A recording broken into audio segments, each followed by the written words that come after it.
Pass થવા માટે શું કરવું પડશે? સખત અને સતત આયોજનપૂર્વકની મહેનત કરવી પડશે. દરેક વિષયને પાયાથી શીખવાનું છે, સમજવાનું છે, પુનરાવર્તન કરતું રહેવાનું છે. દરેક વિષયની ટેસ્ટ આપવાની છે. ટેસ્ટનું મૂલ્યાંકન કે આવડે છે કે નથી આવડતું, સારા અને નબળા પાસાને ધ્યાનમાં રાખીને મહેનત કરવાની છે. 14 કલાકથી વધારે રોજની મહેનત કરવી ફરજિયાત છે. જો તમે ગણિતના ટોપિક જોશો તો મોટાભાગે બધા ટોપિક આવરી લીધા છે.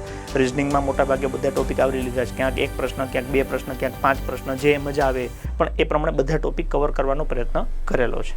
તો આપણી પાસે અહીંયા ગણિત છે, રિઝનિંગ છે અને સૌથી મોટું જોખમ છે એ ગુજરાતી છે.